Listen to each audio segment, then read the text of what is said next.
Barrage दरिया जे पाणी ऐं बोर जे पाणी खे रोकण लाइ ठाहिया वेंदा आहिनि ऐं उन जी मदद सां पाणी कैनालनि ॾे मोकिलियो वेंदो आहे ऐं बैराज लट खे बि रोकींदा आहिनि। सिंधु दरिया ते सिंध में 3 बैराज आहिनि।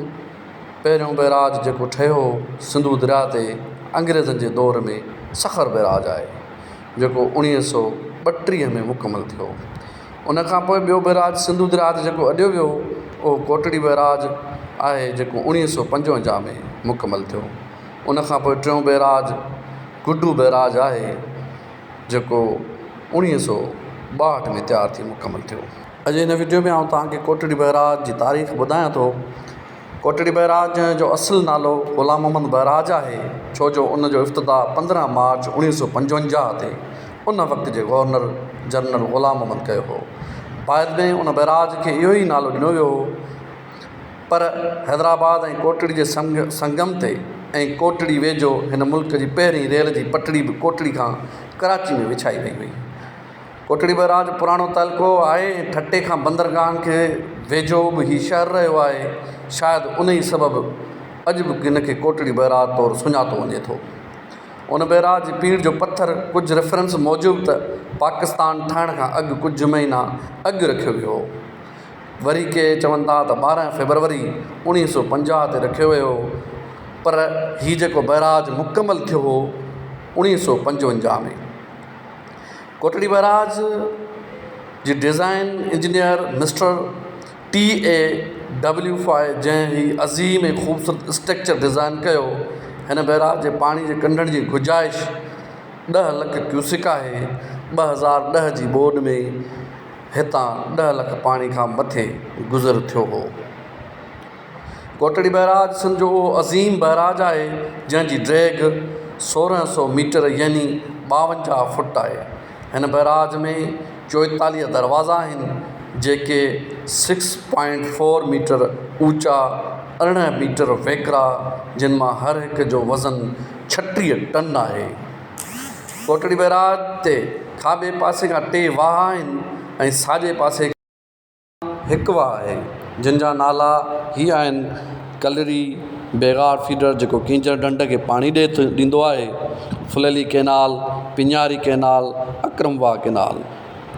कोटड़ी बैराज लोअर सिंध जे 30 लख एकड़ ज़मीन खे पाणी रसाए ऐं लखे इंसान खे जियदान ॾिए थो। जामशोरो, ठट्टो, कराची, हैदराबाद, सिजावल, टंडो मोहम्मद खान ज़िलनि जूं ज़मीनूं बि आबाद करे थो ऐं शहरनि खे पीअण जो पाणी, रोज़मर्रा जे जीअण जो जादान बि ॾिए थो। कोटड़ी बैराज कराची ऐं कींचड़ ढंढ खे पाणी रसाइण जो मुख्य चैनल आहे। हितां जी घिमियल मौसम सबबु कोटड़ी बैराज ज़िलनि जी ज़मीन केले ऐं कमंद लाइ पिणु मौज़ूदु आहे, पर सिंध जा समूरा रवायती फ़सल पिणु थियनि था, जिन में सारियूं, कणक, कप ऐं सब्जियूं पिणु शामिल आहिनि। कोटड़ी बैराज हैदराबाद ऐं आसपास जे शहरनि लाइ पिणु तफ़री माग जी हैसियत रखंदड़ आहे। अलमंज़र होटल जेको इन बैराज जी लॻ आहे, जेको पिणु कोटड़ी बैराज जे करे मशहूरु आहे। हीउ बैराज सिंध हुकूमत जे आपाशी खातो जे ज़ेरे ऐं मालिकी कंदड़ हेठि आहे। जीअं सखर बैराज जी मालिकी सिंध हुकूमत करे थी या गुड्डू बैराज जी मालिकी सिंध गवर्नमेंट तोड़े जो पाकिस्तान गवर्नमेंट, ईअं ई कोटड़ी बैराज जी बि सिंध गवर्नमेंट ऐं पाकिस्तान गवर्नमेंट इरिगेशन डिपार्टमेंट करे थो। पर अफ़सोस सां चवणो पवे थो त सिंध जी समूरे बैराजनि जी हालति साॻी रही आहे।